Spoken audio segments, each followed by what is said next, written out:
चलो अगियार science chapter number 1 ની અંદર આપણે કેટલાક ટોપિકોની આગળ ચર્ચા કરી ચૂક્યા છીએ। છેલ્લે આપણે વૈજ્ઞાનિક સંકેત પદ્ધતિ વિશે માહિતી મેળવી હતી। હવે એના પછી તો સાહેબ ચાલુ કરું છું પરમાણ્વીય દળ, આણ્વીય દળ અને સૂત્ર દળ। એવું થશે કે સાહેબે ઘણું બધું બાકી મૂકી દીધું, બાકી નહીં મૂકવાનું કારણ એવું છે કે એનસીઈઆરટી એ આ પરિસ્થિતિની અંદર જે કોર્સની અંદર ઘટાડો કર્યો છે એની અંદર આ જેટલા ટોપિક બાકી મૂક્યા એટલા પહેલા ચેપ્ટરની અંદર કાપવાની ભલામણ કરી છે। હવે આપણી સરકાર વડે જે નક્કી થાય એ પ્રમાણે આપણે આગળ ચર્ચા કરીશું। જો નહીં કપાય તો ફરીથી એક વિડિયો બનાવી દઈશું જેની અંદર એ ટોપિક આવી જતા હોય। ત્યારબાદ વાત કરવી છે અહીંયા આગળનો ટોપિક કેવો છે બેટા, પરમાણ્વીય દળ, મોલર દળ અને સૂત્ર દળ। આ બે કોન્સેપ્ટ ડાયરેક્ટલી પ્રોપોર્શનલ ટુ પરમાણ્વીય દળ। જો તમારે મોલર દળ અને પરમાણ્વીય દળની માહિતી લેવી છે તો તમારા જોડે મોલર દળ અને સૂત્ર દળની માહિતી લેવી છે તો તમારા જોડે પરમાણ્વીય દળની માહિતી હોવી અનિવાર્ય છે। તો પરમાણ્વીય દળ સાદી ભાષામાં કહેવાય કે ભાઈ પરમાણ્વીય દળ એટલે યુઝ્યુઅલી આપણે એવું કહીએ કે પરમાણુ દળ, અને પરમાણુની અંદર કોણ છે તો આપણે યુઝ્યુઅલી વાત કરીએ છીએ કે પરમાણુમાં પ્રોટોન, ન્યુટ્રોન અને ઇલેક્ટ્રોન છે। એ પૈકી ઇલેક્ટ્રોનનું દળ તો લગભગ આપણે કેટલું લઈએ છીએ બેટા, નહિવત, સાપેક્ષ દળ કેટલું રાખીએ છીએ 0। તેનો મતલબ પ્રોટોન અને ન્યુટ્રોનનું જે પરમાણ્વીય દળ મળે આપણે ઇલેક્ટ્રોનના દળને કેલ્ક્યુલેટ કરતા નથી। તો પ્રોટોન અને ન્યુટ્રોન પણ સાહેબ એના દળ બહુ અલ્પ પ્રમાણમાં છે, બહુ નાનો છે। એ રીતના પરમાણુનું પરમાણ્વીય દળ ખરું, પરમાણ્વીય દળ પણ ખૂબ જ નાનું મૂલ્ય છે। કેવું છે બેટા, ખૂબ જ નાનું મૂલ્ય છે। શરૂઆતના સમયની અંદર કોઈ એવી પદ્ધતિઓ નથી કે જેની મદદથી તમે પરમાણ્વીય દળ શોધી શકો, પરંતુ માસ સ્પેક્ટ્રોમીટર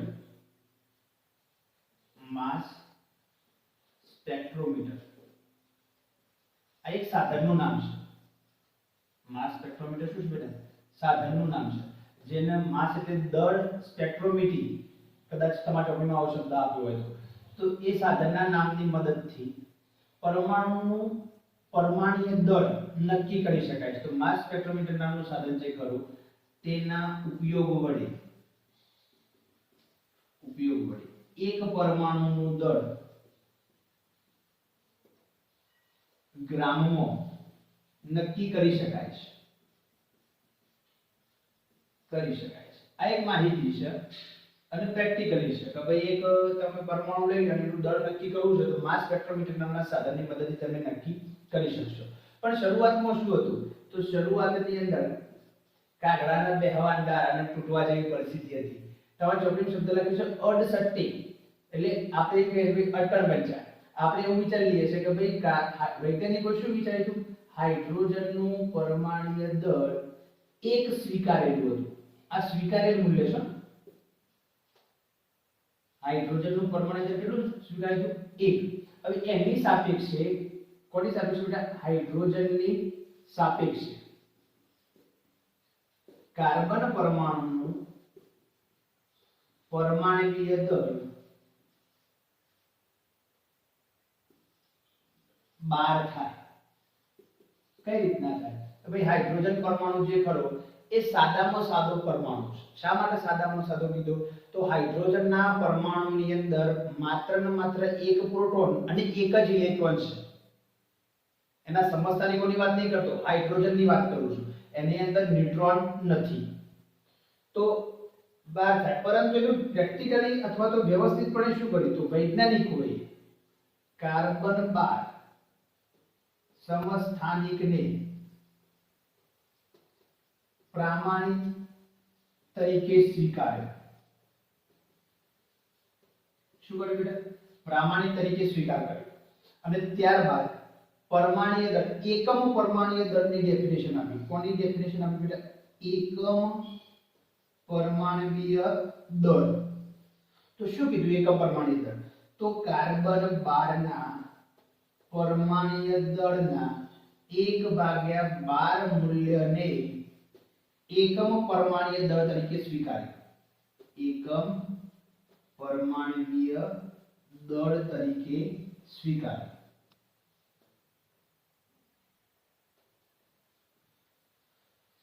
જોડણીમાં કોઈ જગ્યાએ ભૂલ હોય માફ કરજો. આગળ વાત કરીએ. આ વૈજ્ઞાનિકો સ્વીકાર લીધું. હવે નક્કી કરવા માટે આ પહેલા અંદાજિત રીતના નક્કી કર્યું હતું, પણ કોઈ સ્ટાન્ડર્ડ ડેટા હોવો જોઈએ. જેમ તમે આગળ ભૌતિક રાશિઓના મૂલ્યોની અંદર નક્કી કરીને આવ્યા કે ભાઈ કોઈકને તો પ્રમાણિત કરવું પડે અને એની સાપેક્ષ દળ. દાખલા તરીકે એક ઉદાહરણ લઉં, સાહેબ 1 કિલો, પણ 1 કિલો નક્કી કરવા માટે કોઈ વસ્તુનો સ્ટાન્ડર્ડ લેવામાં આવી છે, પ્રમાણભૂત મૂલ્ય નક્કી કરવામાં આવ્યું છે, એની સાપેક્ષે 1 કિલો અથવા તો 5 કિલો.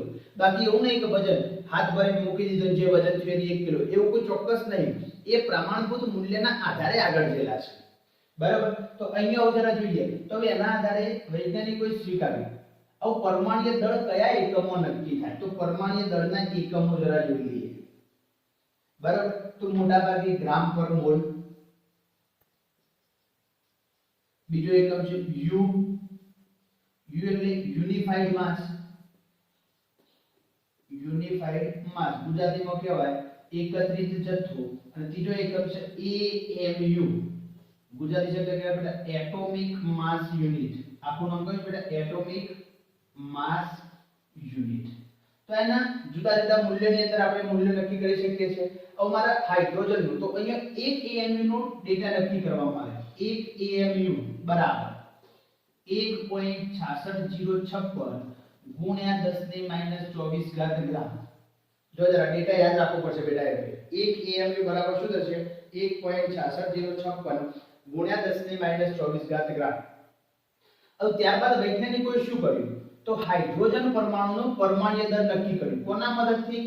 માસ સ્પેક્ટ્રોમીટરથી. તો માસ સ્પેક્ટ્રોમીટરના આધારે માસ સ્પેક્ટ્રોમીટરની મદદથી હાઇડ્રોજન પરમાણુનું પરમાણ્વીય દળ નક્કી કર્યું. કેટલું મળ્યું બેટા? 1.6736 ગુણ્યા 10⁻²4 ગ્રામ. આ નક્કી કરી લીધું. અને ત્યારબાદ આ જો આ ગ્રામમાં છે. તમારે યુનિફાઈડ માસમાં શું છે? તો સાહેબ કોઈ પણ તમારે ડેટા જ્યારે નક્કી કરવાનો થાય તો મારું આટલું સૂત્ર યાદ રાખજો. ઓના આધારે એક પ્રશ્ન કોમ્પિટિટિવ એક્ઝામમાં આવ્યો હતો. ક્યાંથી આવ્યો હતો? તો ચોપડીમાં કોઈ જગ્યાએ ઉલ્લેખ નહીં, પણ એનું હું શીખવાડું છું કન્વર્ટ કરતા. જરા જોજો. તો કોઈ પણ પરમાણુ એની જો એક સૂત્ર લખું છું. પર એક પરમાણુ AMU માં વજન બરાબર એક પરમાણુ ગ્રામમાં વજન ભાગ્યા એક પરમાણુ એટલે કોઈ પણ દાખલા સોડિયમ હોય, હાઇડ્રોજન હોય, કોઈ પણ હોઈ શકે, ભાગ્યા 1 AMU નું મૂલ્ય. આ એક સૂત્ર, રીમાર્ક સૂત્ર યાદ રાખજો બેટા. કયું સૂત્ર લખ્યું આપણે? એક પરમાણુનું AMU માં મૂલ્ય જો તમારે શોધવાનું થાય તો એના માટેનું સૂત્ર એક પરમાણુનું ગ્રામમાં વજન ભાગ્યા 1 AMU નું મૂલ્ય. હવે એની માટે તમે ગમે તેનું શોધી શકો. દાખલા તરીકે જો જરા હવે હું હાઇડ્રોજન માટે અહીંયા બીજા બ્રેકેટમાં શોધવા પ્રયત્ન કરું છું અને પછી તમને કોમ્પિટિટિવ એક્ઝામમાં જે ક્વેશ્ચન પૂછાય તો એની માહિતી આપો. તો દાખલા તરીકે એકની જગ્યાએ મારે હાઇડ્રોજન પરમાણુનું ગ્રામમાં વજન નક્કી હાઇડ્રોજન પરમાણુનું AMU માં વજન નક્કી કરવું છે. તો આ એકની જગ્યાએ હું શું મૂકું? હાઇડ્રોજન પરમાણુનું AMU માં વજન. હવે સૂત્ર બેટા અહીંયા મૂકતો નહીં, જોજો જરા. અહીંયા ડાયરેક્ટ કિંમત જ મૂકીએ છે. તો એક પરમાણુનું ગ્રામમાં વજન, તો સ્પેક્ટ્રોમીટર વડે એક આ પરમાણુનું પરમાણુ દળ કેટલું મળે બેટા? 1.6736 1.6736 ગુણ્યા 10⁻²4 ઘાત. અને એ જ રીતના 1 AMU નું મૂલ્ય કેટલું છે? 1.66056 1.66056 ગુણ્યા 10⁻²4 ઘાત. -24 ઉડી જશે તો એપ્રોક્સિમેટલી 1.0078 જવાબ આવશે, કદાચ સરાઉન્ડિંગ. પરિણામે એને રાઉન્ડ ફિગર કરો તો 1.008. પણ જો જરા આ પરમાણુનું પરમાણુ દળ ખરું, આ યુનિફાઈડ માસ ઓર AMU. હવે એની અંદર શું થાય? પણ તમારી ચોપડીની અંદર દાખલામાં ગણ્યું છે, પણ આપણે શું કરીશું? તો આપણે જ્યારે કોનો ઉપયોગ મોલર દળની અંદર કરશું ત્યારે જરા યાદ રાખજો, હું આ મૂલ્ય હંમેશા એક જ રહે, કારણ કે એના એક લેવાથી જવાબની અંદર કોઈ ખાસ વેરિએશન આવતો નથી. ક્લિયર આટલું બેટા? ચલો ઓકે.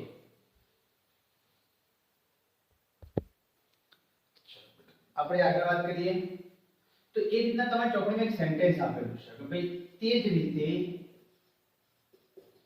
ઓક્સિજન પરમાણુનું AMU માં વજન કેટલું બનશે બેટા? 15.995 યુ છે. આવું વાક્ય આપેલું છે. પણ અહીંયાથી પ્રશ્ન હું ટ્વિસ્ટ કરું. પ્રશ્ન એવો કરું કે ભાઈ ઓક્સિજનના એક પરમાણુનું ગ્રામમાં વજન કેટલું થાય? તરત જ બધા ભૂલાપડ.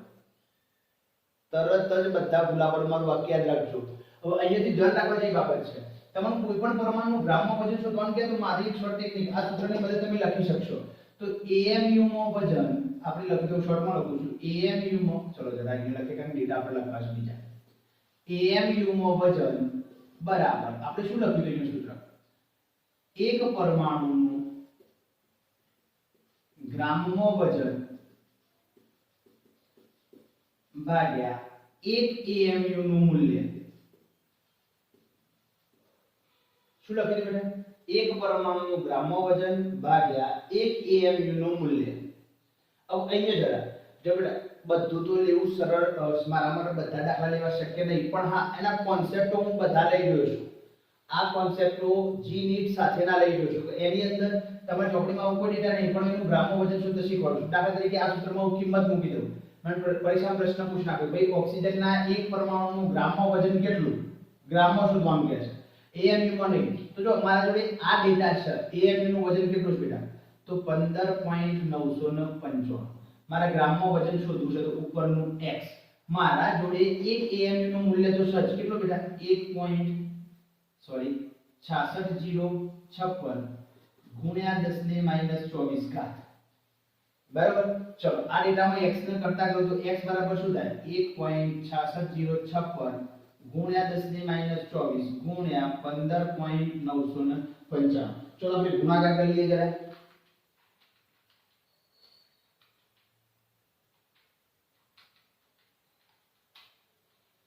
બરાબર મને જવાબ મળે છે 26.56 ગુણ્યા 10 - 24 ગ્રામ બરાબર.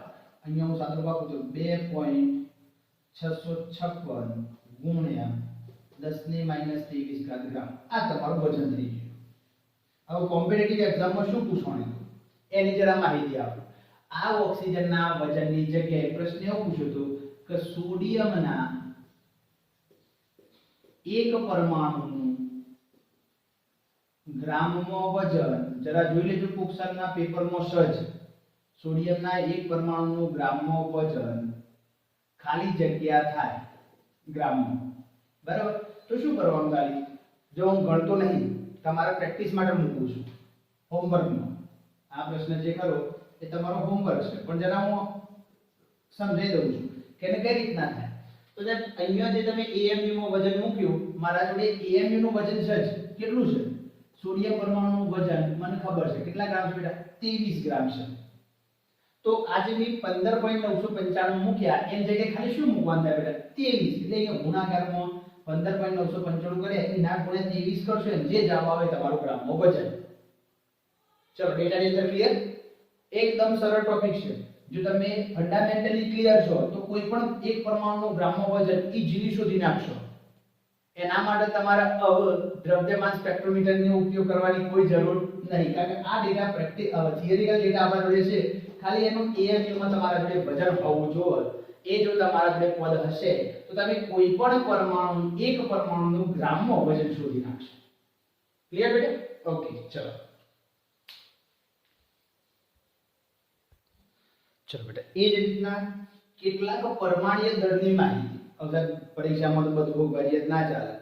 થોડું માહિતી આપણા મગજમાં હવે આપણે સાયન્સમાં થોડી માહિતી આપણા મગજની અંદર ડેટા સ્વરૂપે રહેતી હોવી જોઈએ. તો એને શું કરી શકાય? તો કેટલાક પરમાણ્વીય દળ તમારે બધા નહીં કહેતો, હું જેટલા લખું છું એટલા તો કમસે કમ આવડતા હોવા જોઈએ. દાખલા તરીકે અહીંયા હું તત્વ લખું અને બાજુમાં એનું પરમાણ્વીય દળ લખું. તો પહેલું તત્વ હાઇડ્રોજન, તેનું પરમાણ્વીય દળ બેટા 1. એના પછી હિલિયમ સીધું 4, લિથિયમ 7, બેરિલિયમની જરૂર નહીં, બોરોનની જરૂર નહીં, કાર્બન 12. જો સમસ્થાનિકો હોઈ શકે છે, સમસ્થાનિકો હોઈ શકે છે, પણ યુઝ્યુઅલી આપણે જે લેવાના છે કેરાઇડ, નાઇટ્રોજન 14, ઓક્સિજન 16, ફ્લોરિનની જરૂર નહીં, સોડિયમ સીધો છે, સોડિયમ 23, મેગ્નેશિયમ 24, એલ્યુમિનિયમ 27, ફોસ્ફરસ 31, સિલિકોનની કોઈ જરૂર નહીં, સલ્ફર 32, ક્લોરીન 35.5. આ ડેટા ડિમાન્ડ છે. આ ડેટા પરથી મારે તમને આગળ એક ટોપિક શીખવાડવાનો છે, અહીંયા ધ્યાન રાખજો. એના પછી પોટેશિયમ 39, કેલ્શિયમ 40. 1 થી 20 તત્વોની અંદર યુઝ્યુઅલી બેટા આપણને આટલો પરમાણ્વીય દળ તો યાદ રહેવો જ જોઈએ. બરાબર. પછી આગળ જો આ ડેટાની અંદર એક અપવાદ ડેટા આવ્યો. સર ક્લોરીનનું પરમાણ્વીય દળ 35.5 થયું. આવું 35.5 કઈ રીતના છે? કારણ કે પરમાણ્વીય દળ બરાબર તમે બીજા ચેપ્ટરમાં ભણશો. પરમાણ્વીય દળ બરાબર પ્રોટોન વત્તા ન્યુટ્રોનની સંખ્યા. પરમાણ્વીય દળ બરાબર શું લખશો બેટા? પ્રોટોન વત્તા ન્યુટ્રોન. હવે જો પ્રોટોનની સંખ્યા હંમેશા આપણે ટેક્સ્ટબુક અનુસાર પૂર્ણાંક સંખ્યામાં હોય, ન્યુટ્રોનની સંખ્યા પૂર્ણાંક જ હોય. કોઈ ધારે એવું ના હોય અડધો પ્રોટોન હાજર, અડધો ન્યુટ્રોન હાજર. તો એ બે પૂર્ણાંક હોય તો પૂર્ણાંકનો સરવાળો પૂર્ણાંક આવવો જોઈએ. છતાંય સાહેબ અપૂર્ણાંક કેમ આવ્યો? છતાંય અપૂર્ણાંક કેમ આવ્યો? તો એના માટે જરૂર પડી બેટા કોઈ પણ પરમાણુ ખરો ને, પરમાણુના સમસ્થાનિકો હાજર છે અને એ સમસ્થાનિકો નું પ્રમાણ, પરમાણુના સમસ્થાનિકો હાજર છે, પરમાણુના સમસ્થાનિકોનું પ્રમાણ અથવા તો તમારી ચોપડીમાં એના માટે શબ્દ આપે છે પ્રચુરતા જુદી જુદી છે. કેવી છે? જુદી જુદી છે. અને જુદી જુદી હોય તો શું કરવું પડે? તો એ દરેક મૂલ્યનું સરેરાશ મૂલ્ય લેવું પડે. દરેક મૂલ્યનું સરેરાશ મૂલ્ય શોધવું પડે. અને સરેરાશ મૂલ્ય શોધો છો ને, પરિણામે ઓનું દળ જે કરવું એ અપૂર્ણાંક આવે છે. અને સરેરાશ મૂલ્ય શોધવું તો સરેરાશ મૂલ્ય બરાબર, જો આ તો મારા શોધવાનું ના હોય, મધ્યક બરાબર તમે આવું સૂત્ર ભણીને sigma ni upon sigma ni. અવલોકનોની સંખ્યા અને જે પદ હોય એનો ગુણાકાર ભાગ્યા કુલ અવલોકનોની સંખ્યા, એની મદદથી તમે શોધી શકશો. હવે તમારી ટેક્સ્ટબુક ની અંદર આના માટે એક તમને સમજાવ્યું છે, એનો પ્રેક્ટિકલી ડેટા જરા જોઈ લઈએ આપણે. ચલો બેટા હવે એ સમજાવવા માટે અહીંયા આપણને કાર્બન 12 ના સમસ્થાનિકો જે ખરા એનું પ્રચુરતાથી પ્રમાણ આપી દીધું છે. આ ડેટા આપ્યો છે. તો મારે કાર્બનનું સરેરાશ પરમાણ્વીય દળ શોધવાનું થાય તો કાર્બનનું સરેરાશ પરમાણ્વીય દળ બરાબર સિગ્મા ni આ બંનેનો ગુણાકાર. એટલે પહેલો ગુણાકાર કરો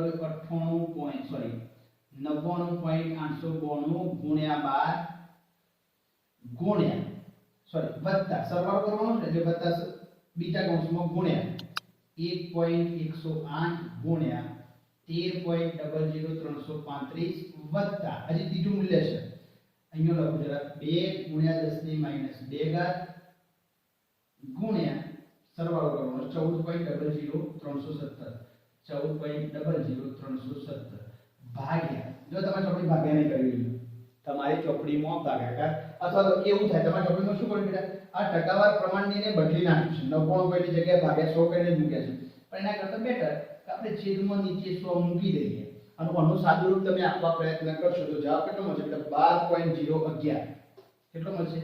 12.011 યુનિફાઈડ માસ સાદુરૂપ આપવા પ્રયત્ન કરી જોજો. તો આ સરેરાશ પરમાણ્વીય દળ આ અપૂર્ણાંક આપવા માટેના જવાબદાર પરિબળો આવા છે.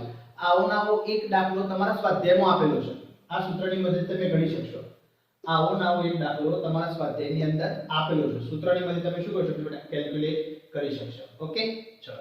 તો પરમાણ્વીય દળ અને સરેરાશ પરમાણ્વીય દળની અંદર આપણને આટલી માહિતી આપેલી હતી. હવે એના પરથી આગળના બીજા દળો મારે શોધવા છે. ચલો બેટા આગળનો કોન્સેપ્ટ તો પરમાણ્વીય દળ વિશેની માહિતી આપણે મેળવી લીધી. ત્યારબાદ વાત કરવી છે મોલર દળની અથવા તો આણ્વીય દળની. મોલર દળની जगह આપણે શબ્દ લખશું બેટા આણ્વીય દળ. આણ્વીય દળ તો જો પરમાણુનું પરમાણ્વીય દળ હતું તો અણુનું શું હોય આણ્વીય દળ. તો સાદી ભાષામાં ડેફિનેશન આપીએ તો શું આપી શકાય? અણુમાં રહેલા દરેક પરમાણુના પરમાણ્વીય દળના સરવાળાને શું કહેવામાં આવતું બેટા? પરમાણ્વીય દળ કહે છે. અણુમાં રહેલા દરેક પરમાણુના પરમાણ્વીય દળના સરવાળાને પરમાણ્વીય દળ. સાદા ઉદાહરણથી શરૂઆત કરું. દાખલા તરીકે H2O નું પરમાણ્વીય દળ શોધો. તો H2O નું પરમાણ્વીય દળ નહીં આણ્વીય દળ. H2O નું આણ્વીય દળ બરાબર હવે શું લખી શકાય? જો એવું લખાય બેટા બે હાઇડ્રોજન એટલે હાઇડ્રોજનનું પરમાણ્વીય દળ હાઇડ્રોજન નહીં, યુઝ્યુઅલી સાંકેતિક ભાષાનો ઉપયોગ કરીએ. બે કૌંસની અંદર હાઇડ્રોજનનું પરમાણ્વીય દળ વત્તા ઓક્સિજનના પરમાણુ કેટલા છે? એક જ. તો એક કૌંસમાં ઓક્સિજનનું પરમાણ્વીય દળ. જો જરા મેં પહેલા માહિતી આપી હતી કે બેટા તમારી ચોપડીમાં હાઇડ્રોજનનું પરમાણ્વીય દળ 1.008 લેશે, પણ હું નહીં લેતો. જરા તરફથી રિમાર્ક કન્ડિશન કહેતો, કારણ કે એ ડેટાના આધારે બહુ કોઈ ખાસ વેરિએશન નથી આવતું. હા, જો વેરિએશન આવતું તો મારે કેલ્ક્યુલેટ કરવું જોઈએ, પણ એ ડેટાની અંદર કોઈ ખાસ વેરિએશન આવતું ન હોવાના કારણે હું એને રાઉન્ડ ફિગરો જોયો. રીતના ઓક્સિજન માટે 15.995 છે, પણ હું નહીં લઉં. હું કેટલું લઈ લઉં બેટા? રાઉન્ડ ફિગર 16 જ લઉં. તો હાઇડ્રોજનનું પરમાણ્વીય દળ, હા તમને એવું લાગશે સાહેબ અમારી ચોપડીમાં 1.008 આલ્યું છે, તમે એક લીધું ખોટું. ના બેટા, કોઈ વેરિએશન નહીં આવતું. જરા ફરીથી કહી દઉં છું, વેરિએશન આવતું હોત તો હું એ ડેટા આખા લેતો હોત. તો 1 વત્તા એક કૌંસમાં ઓક્સિજનનું કેટલું આવશે બેટા? 16. તો અહીંયા કેટલું આવશે? 2 2 * 1 વત્તા 16. 16 ને 2 18. જો પરમાણ્વીય દળનો યુનિટ કયો આવશે બેટા? ગ્રામ પર મોલ. ક્લિયર? તો H2O નું આણ્વીય દળ કેટલું થશે બેટા? 18 ગ્રામ પર મોલ. ચલો હું આવું ના લખો, પરમાણ્વીય દળ શોર્ટ ફોર્મમાં લખો. ચલો એ જ રીતના બીજો એક પદાર્થ લઉં CO2. તો આવું શોર્ટ ફોર્મ ની અંદર બરાબર કરી અને આણ્વીય દળ લખું તો CO2 નું આણ્વીય દળ બરાબર એક કૌંસમાં કાર્બન, હવે આખું લખતો નહીં, કાર્બનનું પરમાણ્વીય દળ વત્તા બે કૌંસમાં ઓક્સિજનનું. બરાબર? તો એક કૌંસમાં કાર્બનનું કેટલું હશે બેટા? 12 અને બે કૌંસમાં ઓક્સિજનનું 16 એટલે 12 + 32 બરાબર કેટલું આવશે બેટા? 44 ગ્રામ પર મોલ. ચલો ત્રીજો પદાર્થ લઈ લઈએ આપણે. 4-5 ઉદાહરણ શોધીએ, બાકીના તમે જાતે પ્રયત્ન કરજો. ચલો ત્રીજું ઉદાહરણ લો. ત્રીજું ઉદાહરણ લઈએ આપણે ગ્લુકોઝનું. ગ્લુકોઝ એટલે C6H12O6. તો આણ્વીય દળ બરાબર શું લખી શકાય? તો 6 કૌંસમાં કાર્બન, 12 કૌંસમાં હાઇડ્રોજન અને 6 કૌંસમાં ઓક્સિજન. તો 6 કૌંસમાં કાર્બનનું 12, 12 કૌંસમાં હાઇડ્રોજનનું 1 અને 6 કૌંસમાં ઓક્સિજનનું 16. 12 × 6 72 વત્તા 12 અને 16 × 6 = 96. સાદુરૂપ આપો 6 ને 2 8 ને 10 શૂન્ય વધી પડી એક સાથે ને કા 9 9 9 18 કેટલું આવશે બેટા? 180 ગ્રામ પર મોલ. હવે એ જ રીતના ચોથો પદાર્થ લઉં છું. જોજો જરા. ચોથો પદાર્થ લઉં છું ઇથેનોઇક એસિડ. હવે સાહેબ ઇથેનોઇક એસિડ ને બધા સૂત્રો ક્યોથી યાદ રાખવાના? તો ફરીથી એક વાક્ય કહું સાહેબ, કાર્બનિકના સૂત્રો યાદ રાખવાના હોતા નથી. થોડા ફંડામેન્ટલ તમારા ક્લિયર છે તો તમે પદાર્થના સૂત્રો બનાવી શકો છો, પણ અત્યારે હાલ હું શીખવાડતો નહીં. જ્યારે ઓર્ગેનિકનું લેક્ચર લઈશું ત્યારે એને આપણે લઈ લઈશું. તો જરા અહીંયા લખીએ ઇથેનોઇક એસિડ. હું ડાયરેક્ટ સૂત્ર લખું છું CH3COOH. હવે જો આવું બધું જુદું જુદું આલે તો શું કરવાનું બેટા? એને સરળ સૂત્ર બનાવી દેવાનું. ચલો કાર્બનના કેટલા છે? 2, તો C2. હાઇડ્રોજન કેટલા છે? 3 ની 1 4 H4O2. આવું સૂત્ર બને. જો કાર્બનના કેટલા બેટા? 1 અને 1 2, હાઇડ્રોજન 3 ની 1 4 અને ઓક્સિજનના 2. તો એનું આણ્વીય દળ શોધવાનું થાય તો આણ્વીય દળ બરાબર આવું લખાય 2 કૌંસમાં કાર્બન, 4 કૌંસમાં ઓક્સિજન અને 4 કૌંસમાં હાઇડ્રોજન અને 2 કૌંસની અંદર ઓક્સિજન. તો 2 કૌંસમાં કાર્બનનું 12, 4 કૌંસમાં હાઇડ્રોજનનું 1 અને 2 કૌંસમાં ઓક્સિજનનું 16. તો 12 × 2 = 24, 4 × 28 અને 32. 28 ને 32 કેટલું આવશે બેટા? 60 ગ્રામ પર મોલ. ક્લિયર? ચલો એ જ રીતના આ પદાર્થને આપણે ક્યાંથી ભૂલીએ યુરિયા NH2CONH2 યુરિયા છે દુનિયામાં બનાવવામાં આવેલો પહેલો કાર્બનિક પદાર્થ વોલ્હર નામના વૈજ્ઞાનિકે આ પદાર્થ બનાવેલો હવે આનું સૂત્ર શોધવા તો શું થાય બેટા તો N2 પછી હાઇડ્રોજન કેટલા થશે 2 2 4 H4 C અને O થશે નાઇટ્રોજનના કેટલા 2 હાઇડ્રોજનના 2 ને 2 4 કાર્બનનો 1 અને ઓક્સિજનનો 1 હવે આણ્વિય દળ શોધવાનું થાય તો આણ્વિય દળ બરાબર શું લખાય તો 2 કૌંસમાં નાઇટ્રોજન વત્તા 4 કૌંસમાં હાઇડ્રોજન વત્તા 1 કૌંસમાં કાર્બન વત્તા 1 કૌંસમાં ઓક્સિજન ચલો તો 2 કૌંસમાં નાઇટ્રોજનનું 14 4 કૌંસમાં ઓક્સિજનનું 1 1 કૌંસમાં કાર્બનનું 12 અને 1 કૌંસમાં ઓક્સિજનનું 16 સાદુરૂપ આપીએ તો 14 દુ 28 28 ને 4 32 32 ને 12 44 ને 16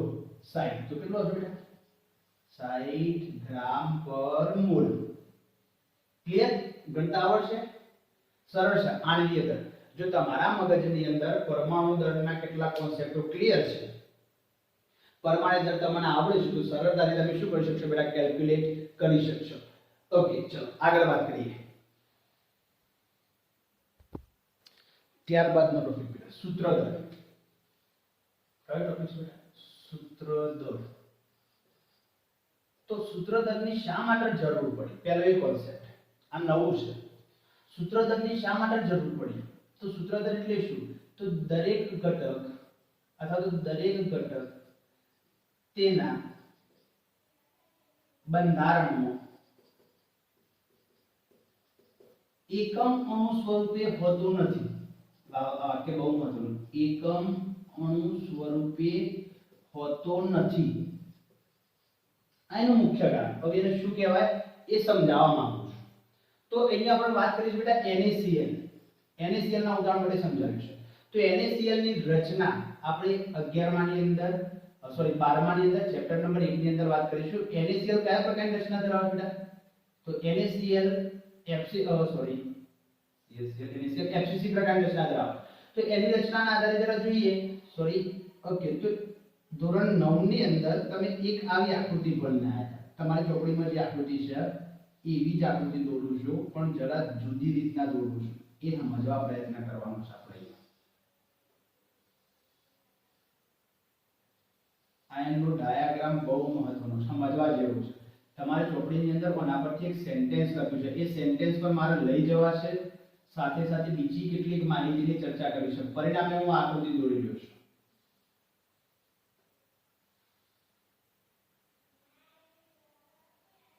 જરા જોતા રહેજો 3 ડાયમેન્શન ની અંદર આકૃતિ છે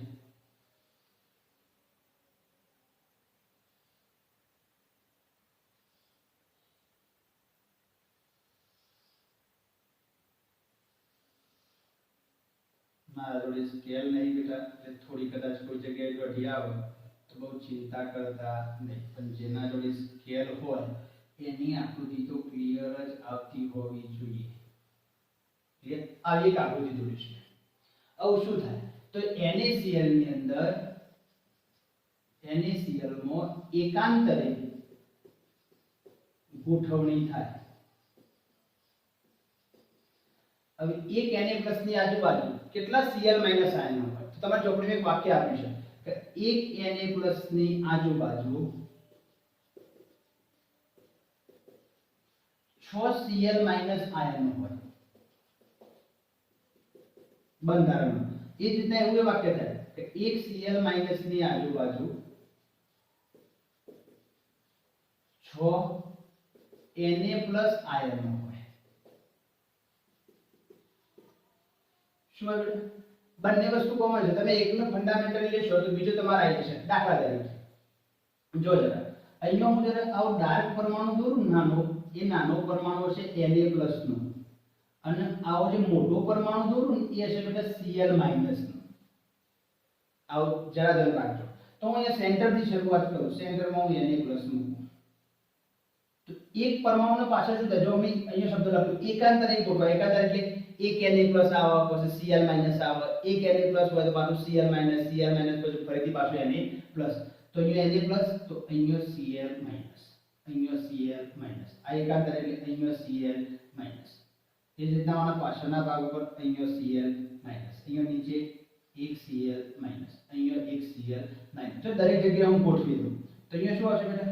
યુઝ્યુઅલી Na પ્લસ, અહીંયા શું આવશે? Cl માઈનસ, અહીંયા શું આવશે? Na plus. જો જરા પછી અહીંયા શું થશે બેટા? નાનો પરમાણુ હોય તો અહીંયા Cl માઈનસ, અહીંયા Na પ્લસ. Na પ્લસ આવે તો પાછળ અહીંયા Cl માઈનસ, અહીંયા તો આ બે સ્થાન ઉપર શું હશે? Na plus. ફરીથી અહીંયા શું આવશે બેટા? Na plus. તો આ બે સ્થાન ઉપર શું આવશે? Cl minus. તો અહીંયા પાછળ ફરીથી જો એકાંતરે આવી જશે ગોઠવણી. અહીંયા માઈનસ Cl માઈનસ આવે તો આ બે સ્થાન ઉપર Na પ્લસ. અહીંયા પાછળ શું આવશે? Cl minus. તો અહીંયા અને આખું ચિત્ર ડોટી જશે. અહીંયા શું આવશે બેટા? Cl minus. તો અહીંયા બે જગ્યાએ Cl માઈનસ. જો લગભગ બધા સ્થાન મેં પૂરા કરી લીધા છે. હવે મારું સેન્ટેન્સ એવું છે કે એક Na+ ની આજુબાજુ 6 Cl માઈનસ હોય તો હું આ Na+ ને કેન્દ્ર તરીકે સ્વીકારું છું. આ Na+. હવે જો એની આજુબાજુ નંબર આપો કેટલા Cl માઈનસ છે તો એની પાછળની બાજુ 1, એના ઉપર બીજો, એની આ બાજુ ત્રીજો, એની આગળની બાજુ ચોથો, એના નીચે પાંચમું અને એ જ રીતના આ બાજુ છઠ્ઠો. તો આપણું સેન્ટેન્સ આવી ગયું. એક Na+ ની આજુબાજુ કેટલા Cl માઈનસ 6. સપોઝ તમારે Cl માઈનસ શોધવા તો આવું ને આવું બીજું એક સમતલ આ બાજુ વિચારી લે. આવું ને આવું આપણે જે એકમ કોષ વિચારે એવો ને એવો તો અનલે છે તો 1 2 પછી આ 3 આ ઉપર આવશે 4 આ 5 અને આની આજુબાજુ બીજો એક આવશે 6. તો સેન્ટર ક્લિયર થઈ જશે. તો NaCl નું આવજો જરા સાહેબ એકાંકી અણુ સ્વરૂપે નહીં. NaCl ની સ્ફટિક બંધારણ રચના જોઈ તો સ્ફટિક બંધારણ રચનામાં કેટલા Na+ તો એક રચના એવી છે ભાઈ જો 13 Na+ હોય તો Cl- ની સંખ્યા 14 થાય. તમે કઈ રીતના દોરો છો એના ઉપર ડિપેન્ડેબલ છે બરાબર. તો અહીંયા જરા જોઈએ તો સ્થાયી સ્વરૂપે હોતા નથી. એક જ અણુ નહીં ઘણા બધા અણુ છે. તો આવા અણુ હોય ને તો શું કરવું પડે? તો સૂત્રદર નક્કી કરવું પડે. આવા અણુ હોય તો શું નક્કી કરવું પડે? સૂત્રદર. તો સૂત્રદર બરાબર તો એક જ Na નું પરમાણ્વીય દળ વત્તા Cl નું પરમાણ્વીય દળ. એક જ કેનું છે. Na નું કેટલું થશે બેટા? 23 અને ક્લોરીન નું 35.5 એટલે કેટલું થશે? 58.5 ગ્રામ પર સૂત્રભાર. સાહેબ આ તો બરોબર છે પણ કોઈ મને અહીંયા કહેશે C6H12O6. હવે શોર્ટ ટેકનિક આપું છું. કોઈ પણ પરમાણુનું તમારે સૂત્રદર નક્કી કરવું હોય તો શું કરવાનું હોય? સાહેબ આટલાનું સૂત્રદર તો આ રચનાઓ પદ્ધતિ કે દોરવા જોઈએ. શું થાય? તો બેટા જેટલું સરળ નીકળતું ને એટલું કાઢી લે બહાર. તો બધામાંથી મહત્તમ સંખ્યા કેટલી કોમન નીકળશે? 6. તો વધે શું? CH2O 6 કોમન કાઢી લીધા અને આનું દર શોધી નાખો. કેટલો મળશે? તો એક કૌંસમાં કાર્બનનું, બે કૌંસમાં હાઇડ્રોજનનું અને વત્તા એક કૌંસમાં ઓક્સિજનનું બરાબર એક કૌંસમાં કાર્બનનું 12, બે કૌંસમાં હાઇડ્રોજનનું 1 અને એક કૌંસમાં ઓક્સિજનનું 16 એટલે 12 + 2 + 16 14 ને 2 30. ઓકે 30 ગ્રામ પર સૂત્રભાર. જો સૂત્રદર નક્કી કરી દીધું. કોનો બેટા? ગ્લુકોઝનું. સાહેબ એ જ રીતના તમારું હોમવર્ક જાતે પ્રયત્ન કરવાનો. કોનો બેટા? ફટકડી માટે. સૂત્ર શું છે? K2SO4 Al2SO4 thrice into 24H2O. આ મેં અણુ સૂત્ર લખ્યું. તમારે એનું સૂત્રદળ શોધવાનું. શું શોધવાનું બેટા? સૂત્રદળ. કેટલું આવશે? તો જવાબ 474 આવશે કદાચ. સૂત્રદળ કેટલું આવશે? જવાબ 474 કદાચ. હવે બેટા જરા કેલ્ક્યુલેટ કરી લેજો. ગ્રામ પર સૂત્રભાર. કારણ કે આ બધું સાદુરૂપ આપશો ને એટલે મહત્તમ સંખ્યા 2 કોમન નીકળશે. સાદુરૂપ આપવા પ્રયત્ન કરજો. ના આવે તો કોમેન્ટમાં આપજો તો હું જરા એને વિડિયો બનાવી અને રિપ્લાય આપી દઈશ. બરાબર? ચલો તો આ તમારો કોન્સેપ્ટ સૂત્રભારનો ક્લિયર થઈ ગયો.